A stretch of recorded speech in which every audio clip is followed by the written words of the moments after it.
Shalom. I'm giving all praise to Yahweh Shem Al Shai Bashem Kakodah. Shalom to the 144,000 and the rest of the elect out there. Shalom to you all. And I'm going to entitle this video, E Bible Scholar. You know what I mean by E?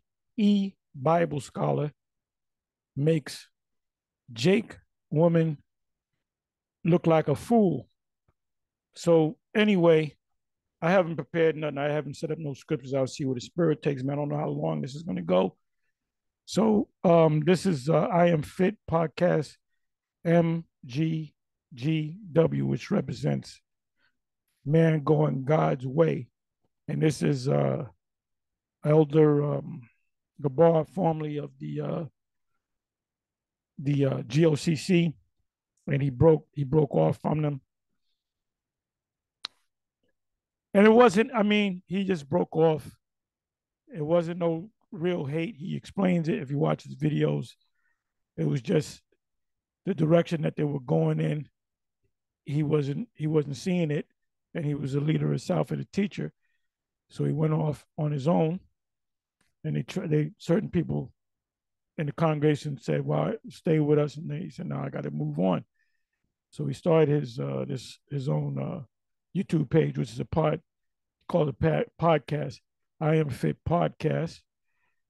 Hashtag 075. We need to talk about Deuteronomy 22, verse 28. Now, it was put up three days ago. Now, you know why it's brought up? Because of the recent back and forth with the Deuteronomy 22, verse 28. So right here, you can watch the whole thing. I hadn't watched the whole thing. I'm at the 28-minute, 50-second mark of 1 hour and 44-minute, 22-second video. Like I said, I hadn't seen the whole thing, but I came across this part.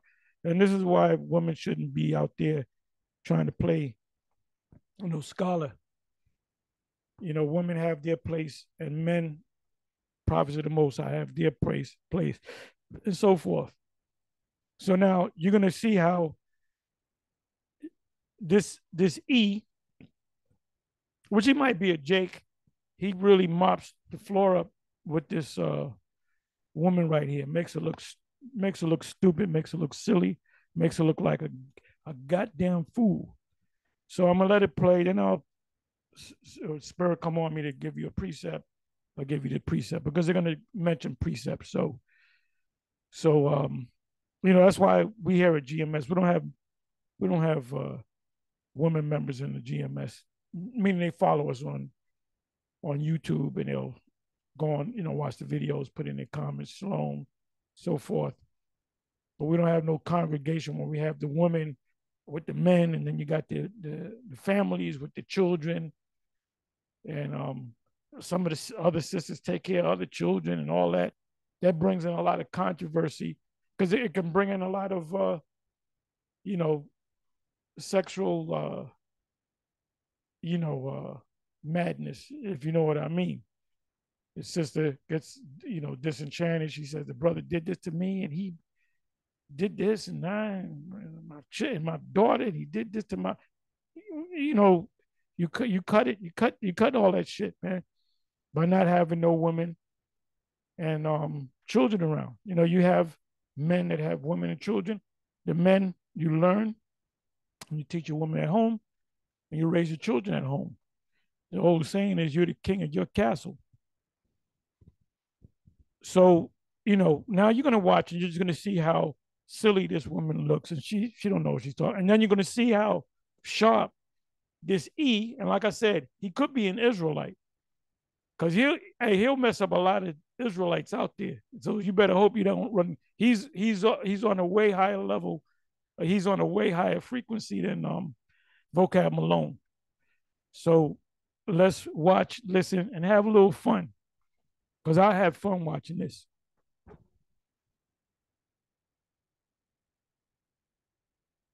The situation. I'm going to show you guys why that is, right? Some don't, right? There's theologians, modern theologians that don't today.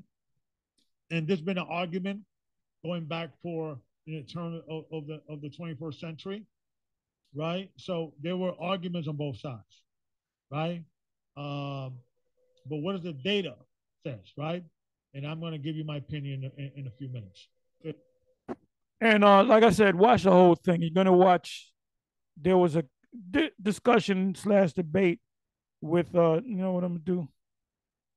Okay, I'm at the 29:17. I'm gonna come back here. Let me come back over here. Okay, so this is the girl, the 14-year-old girl that Polite. This is the woman that cursed Polite out at the court sentencing, and Polite was right there. But now I'm looking at this, right? She said, I didn't know you would do such a thing. Well, first of all, do you know about womanizers? What's a womanizer? Let me look that up. And you can see the little girl. She has the shorts on. You can see her legs. She's scantily dressed. She's scantily dressed. Not that it's her fault, but it's her mother's fault for allowing her to dress like that at that age, 13, 14 years old. And she should, in the back of her mind, at least say, well, this guy's always with another woman. He's always got to get a new woman. He had her. There's a video of her. I don't know if she's butt naked or damn near naked on the bed with a dog collar around her neck, and Polite is holding her, and a bunch of people standing around watching. What they call that, voyeurs, or however you say it. So she knows that he's a freaky deaky guy. So she had no clue or no idea that he was going to do that to her daughter. And look at how she's dressed. But like I said, I'm not blaming nothing on her because she's 13, 14 years old. So it's a mother that should have put out in a place. And where is the husband? Where's the father in this whole thing? I mean, is the father even in the state of Florida? I don't think so. Because she came from, I guess, Boston. Sounds like she got a Boston accent. She Ephraim or Simeon. So she had a man and had her daughter. But where's the father in this whole thing? Why didn't the father show up at the court? That's neither here or there. So anyway, Polite is well, we should change his name to Not So Polite. Not So Polite. He's pushing the narrative, Deuteronomy chapter 22, 28, mainly from what he got from us because we broke it down to him. So he said, yeah, it's justified. And then you got Zion Lex, which he says different. And Zion Lex, he has a long way to go. He knows a lot of things, but in other words, he's now coming into the messianic way of the truth, which is he believing that the Messiah came. Prior to that, he believed that he was an Old Testament Hebrew, but he's not fully like he doesn't speak like a one West former One West teacher. That's all I'm saying. And he's pretty much saying you, in not so many words, you're stupid if you teach it the way you teach it. But that's why you got to go into Hebrew. That's why I said I got to go to this guy, the Edomite scholar. I'm gonna call him a scholar because he's a scholar. He put his shit together. I'm telling you, if you, Jake, see this guy walking down the street, you better run because he's gonna make you look stupid. Inside joke. So let's start from here. There's the bimbo right here that don't know what the fuck she's talking about. Anyway, let's let it rip. Deuteronomy 22, verse 28, as well as provided you with other verses where telfaz is used, but it has a different application. No, what you did was selectively and naively highlight a few pieces of the context and then just arbitrarily assert that makes your reading correct. You also entirely ignored my more detailed explanation of the context. Telfaz is never used in the Bible to describe rape. That is entirely inaccurate, and that is... So let's go to that. She says telfaz. This is really how you, let's go to it. Deuteronomy 22. And if anybody like Sarnetta wants us to give our take, GMS take, is $50,000. 50 G's. And we'll give you half an hour. on Zoom. So let's go to that. Deuteronomy, King James. By the way, if you go to the NLT or the NIV or any of those versions, and you click on the word to go into the Hebrew, it takes you to the King James, because the King James Old Testament is translated from the Hebrew. Like the NLT is not translated from the Hebrew necessarily. That's why you go to NLT, you click on it. Like I said, it's going to take you to King James before it takes you to the Hebrew. So here we go. If a man find a damsel is a young woman, whether recently married or not married, a virgin. That is a virgin, which is Bathwala, which is not engaged, the word there is engaged, and lay hold on her and lie with her, and they be found. So we're going to deal with lie hold.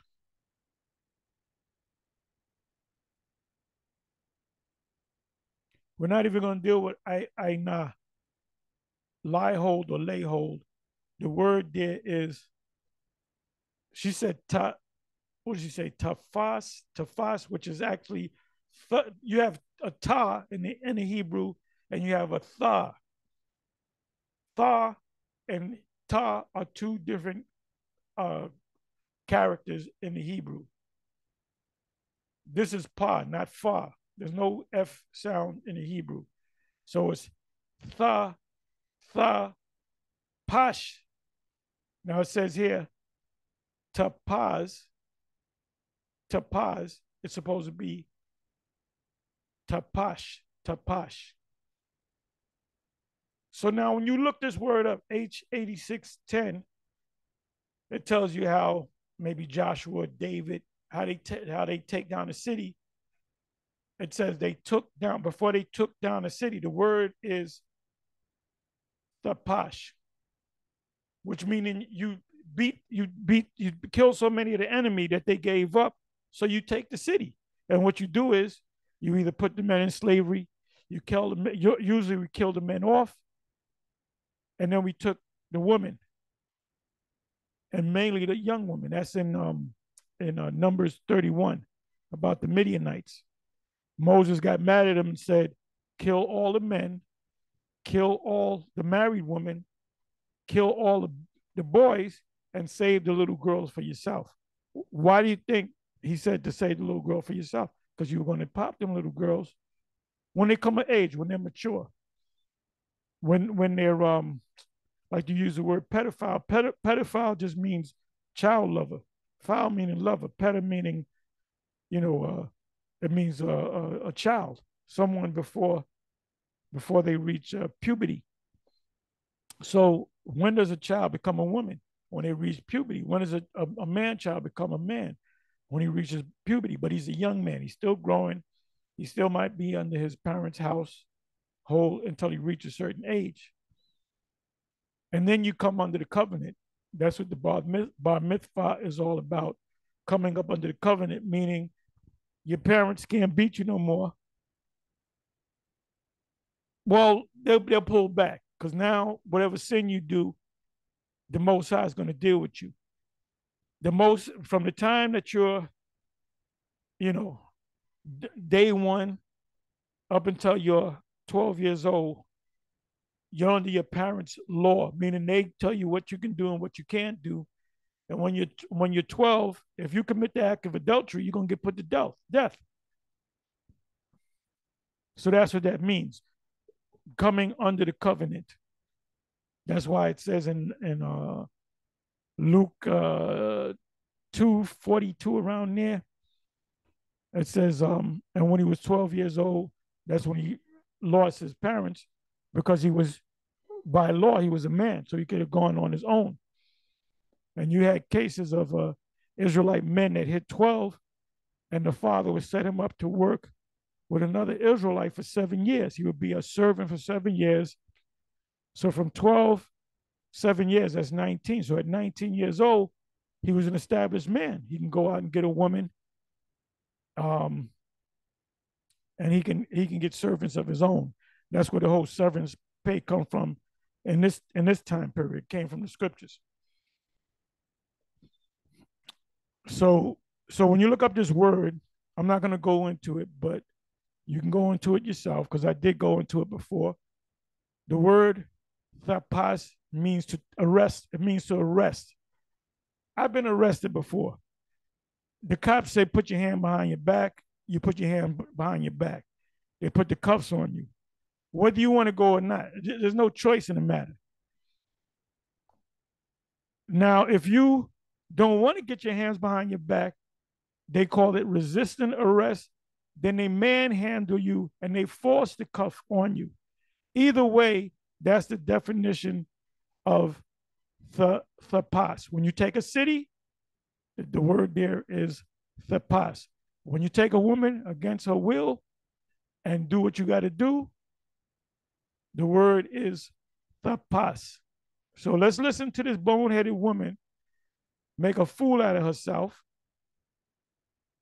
And you know what? She's going to quote this scholar and that scholar, and this guy's going to cut them scholars. He's going to cut them scholars.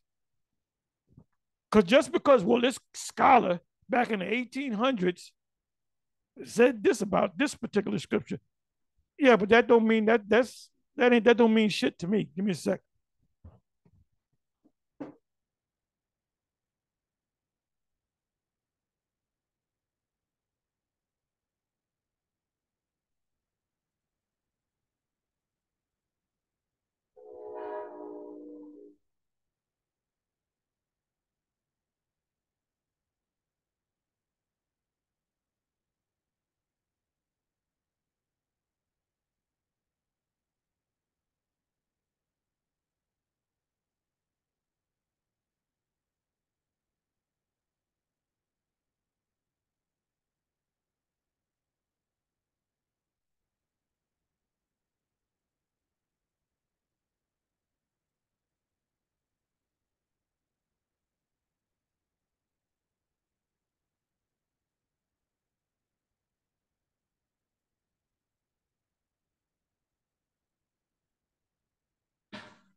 So listen up. The circular argument, the overwhelming academic consensus. And I agree with him. I checked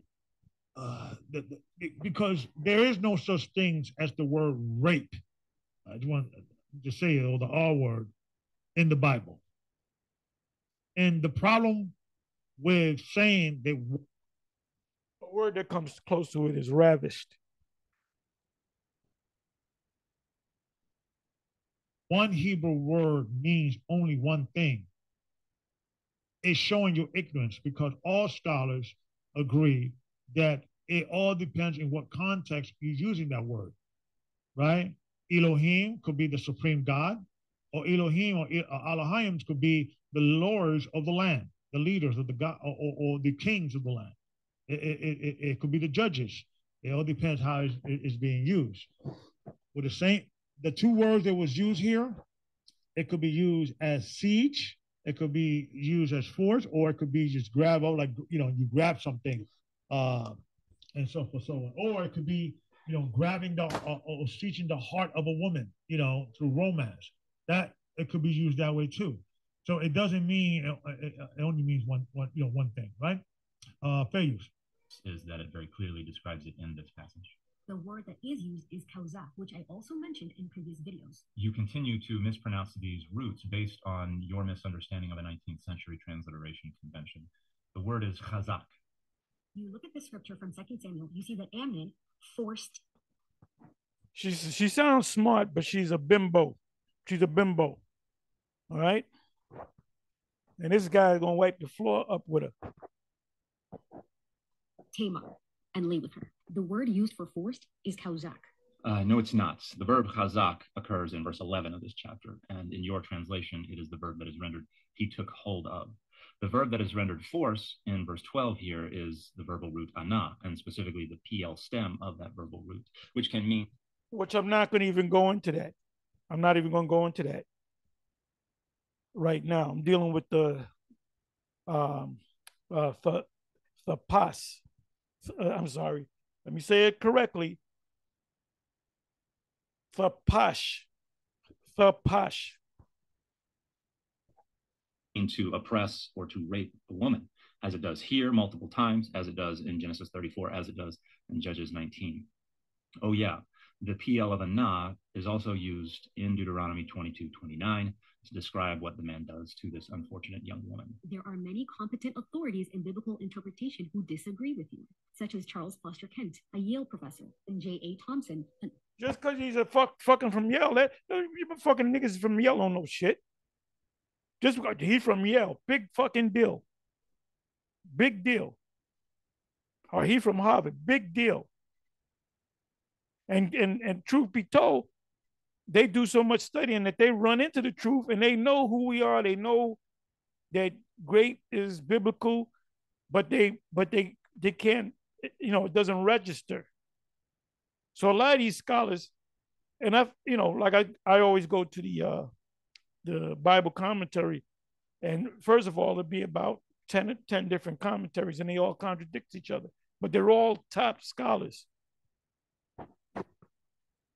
An Old Testament scholar and the now pay attention because I looked all these guys up, right?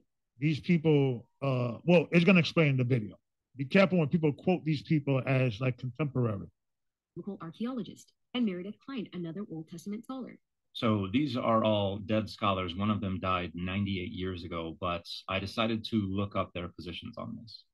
So the only relevant thing I could find from Charles Foster. So you heard Edomite? He said, I decided to look up the position. See, that's called research.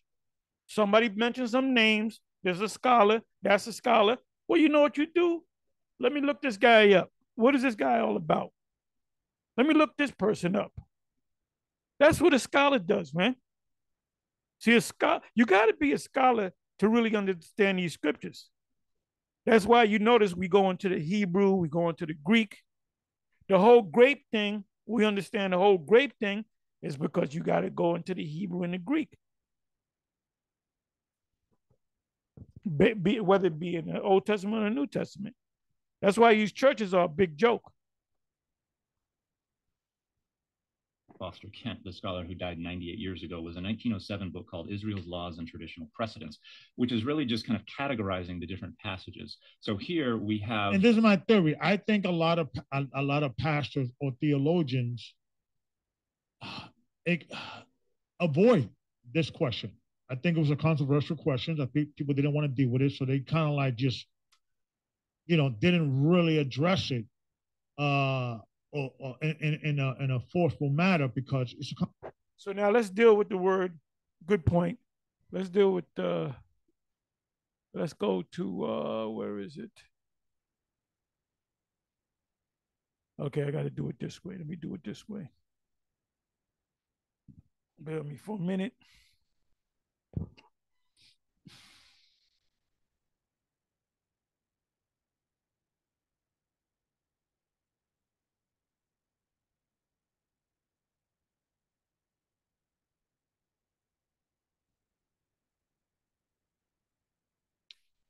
All right, let me do this. I'm gonna bring it to you. You don't see, you see the page. You don't see where I'm going to.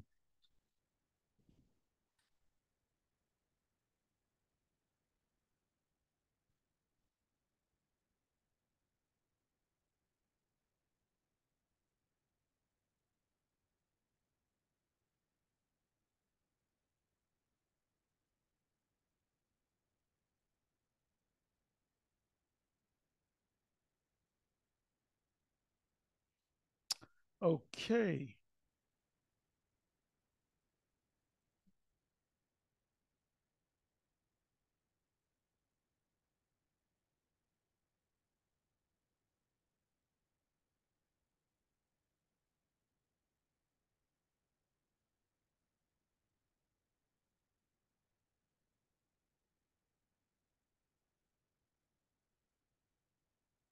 Come on now.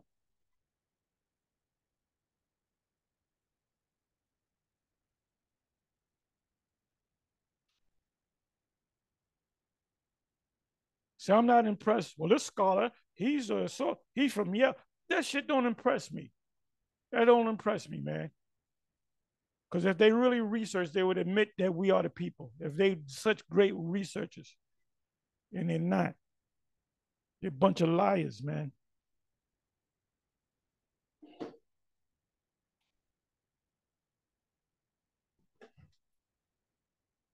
So we're at Deuteronomy 22:28. Let's see what the Cambridge say. Let's see if they're honest.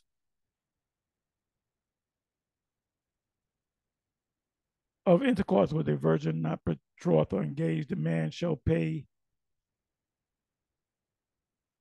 a bride price. See on Deuteronomy 22:22, and marry her without power of divorce, um, for seduction. The word is not seduction. Now, in Exodus 22:16, it's seduction.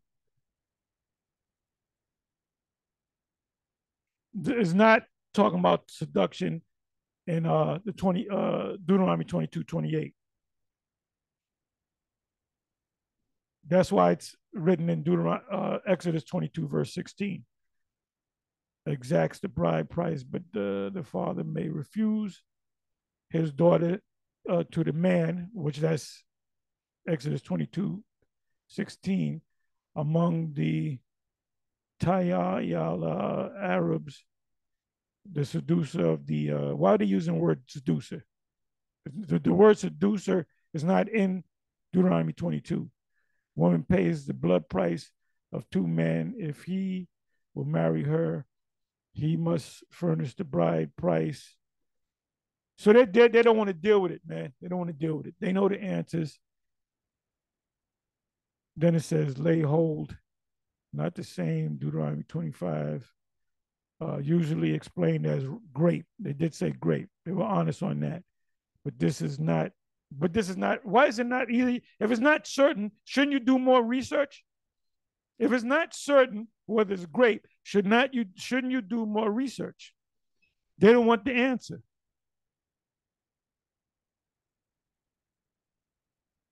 Let me do this.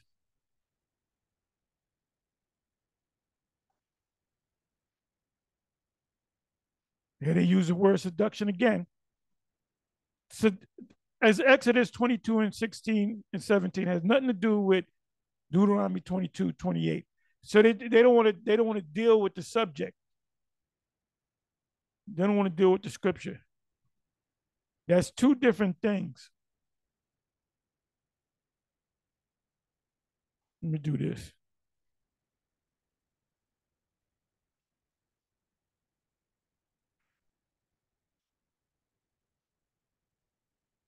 Okay, it's all the way down here. All the way down here. What's this bullshit all about? Gill's exposition of the entire Bible.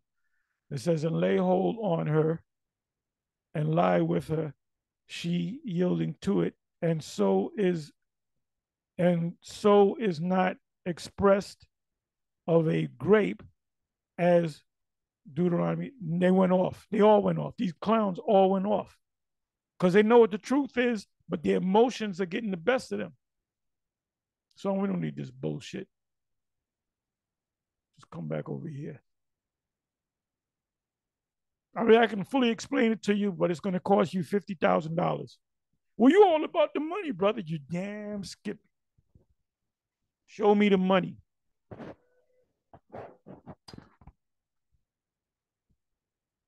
We'll make it crystal clear to you. Controversial conversation, and people sometimes don't want to open some Pandora box because they can't close it, right? So, but he's going to touch on this. Under the category of laws of divorce, Deuteronomy 22:28, which Kant renders, if a man findeth a young woman who is a virgin but is not betrothed, and lay hands on her and lie with her, and they be found, etc., etc. So this rendering would seem to suggest that Kent agrees with my interpretation of the verb tafas. But if you can, so this airhead bitch, she's brings up the scholar, and the scholar that she mentioned agrees with the E.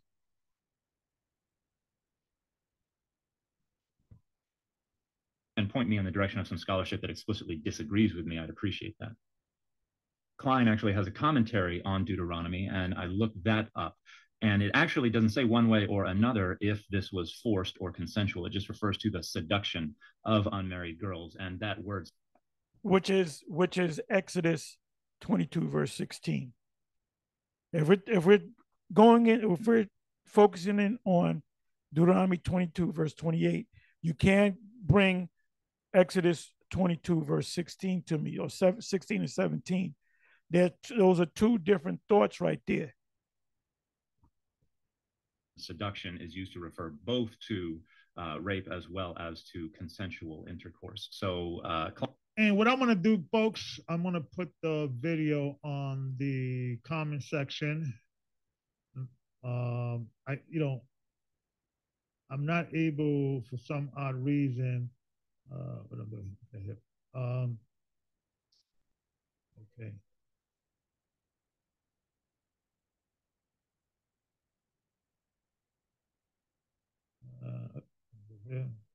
Okay.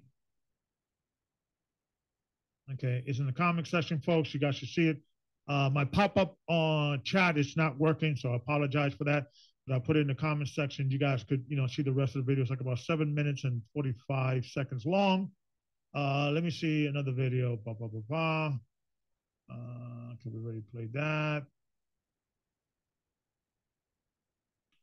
You know what we're gonna do? We're gonna click on that video, so it should be here. It should be right here.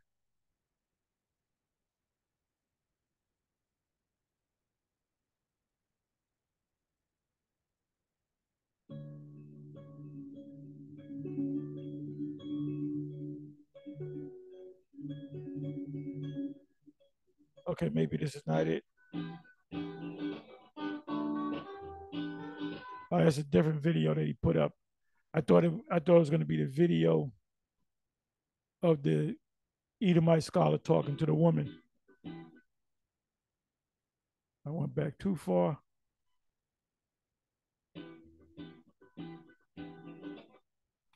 So anyway, let me come back over here. Matter of fact, since we're here, let's listen to a little bit of this. This was put out some years ago. Okay, right here. Let's listen.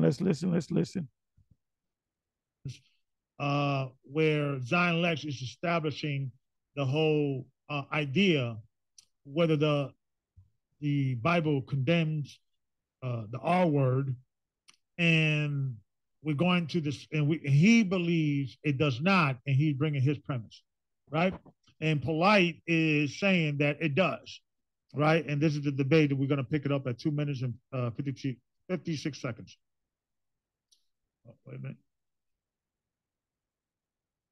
Okay, here we go. For instance, people say things like the Bible allows or fosters the idea that a woman can be raped. You've heard this before, Deuteronomy chapter 22.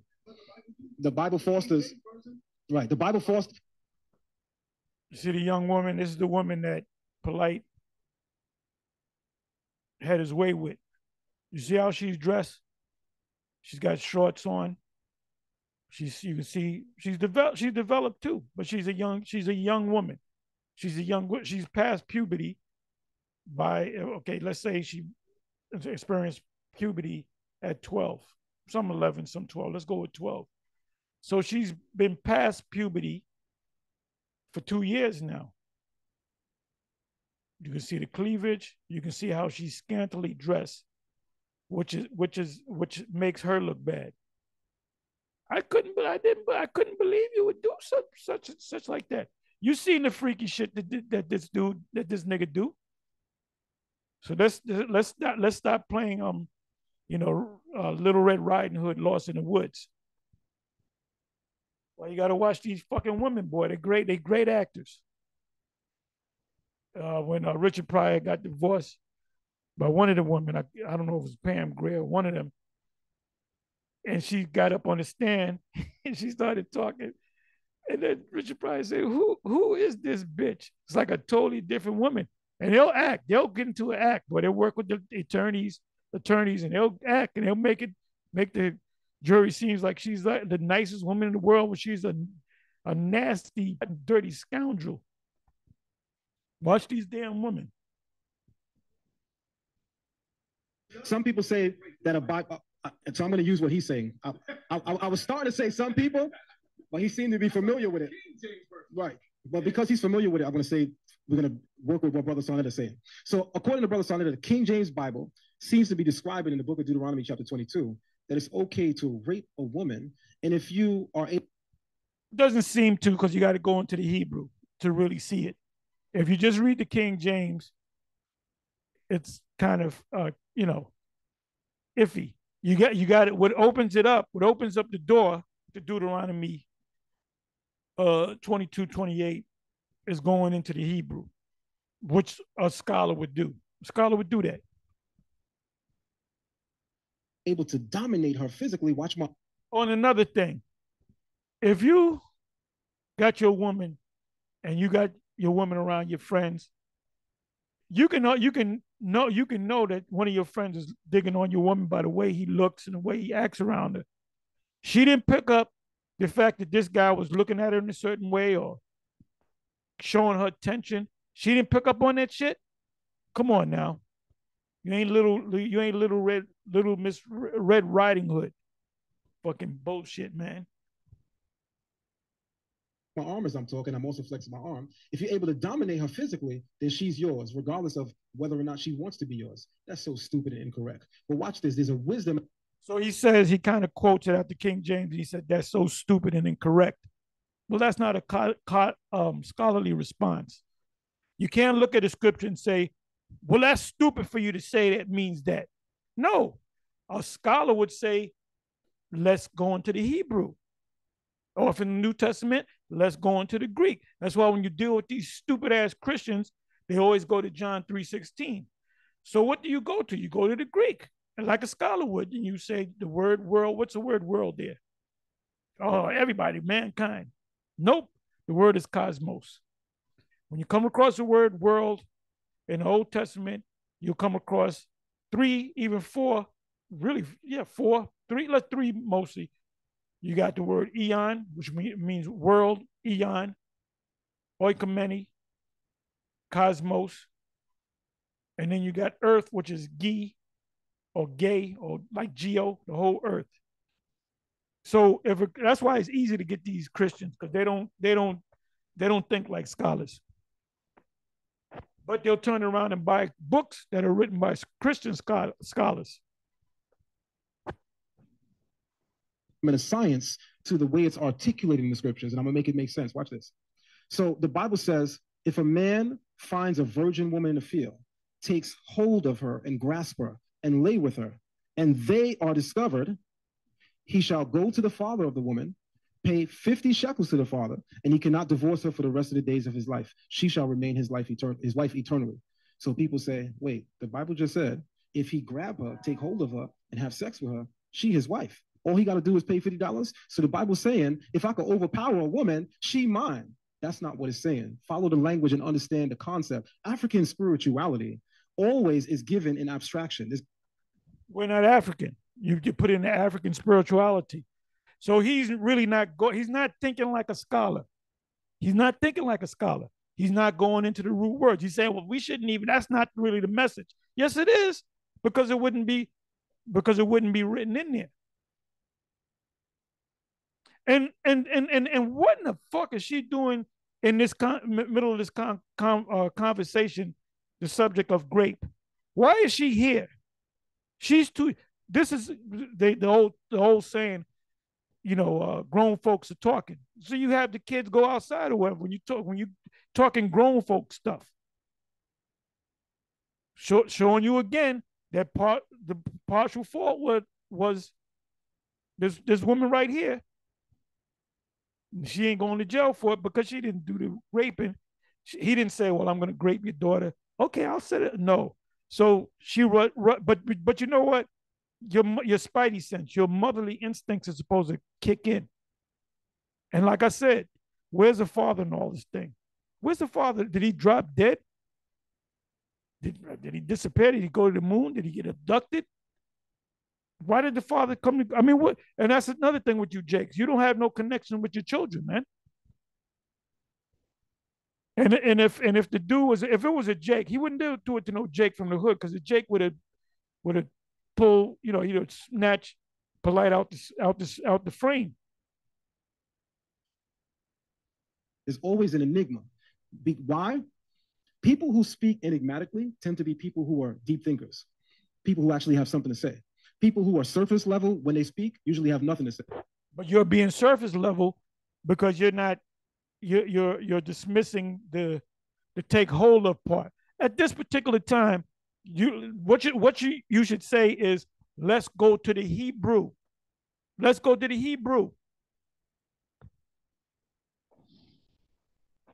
Say, watch how it makes sense. The Bible says if a man finds a woman, grasp her, and takes hold of her, and they are discovered, he can't divorce her. The key words are they are discovered. If it's actually rape, hold on, listen carefully. Hold on, no problem. Listen. So you're trying to explain it instead of going into stay in the book. This is the time to go into the Hebrew. What's the Hebrew word for take hold? In the 29th verse, what's the Hebrew word for humbled? Like we get on IUIC, because they never go into the Hebrew or the Greek.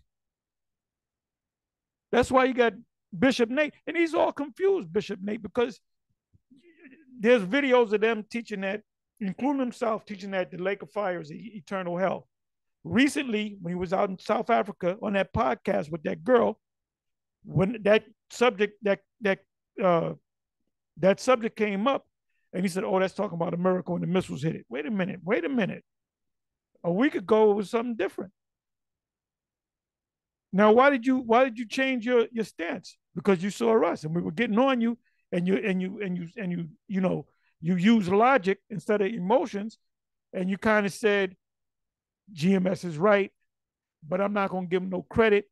But I'm gonna change the way you break it down in Lake of Fire, and hope that GMS doesn't pick it up. And guess what? We picked it up. Anyway, I don't gotta listen to no more. You want to watch the rest of it? You go right ahead. With that, I'm gonna say shalom.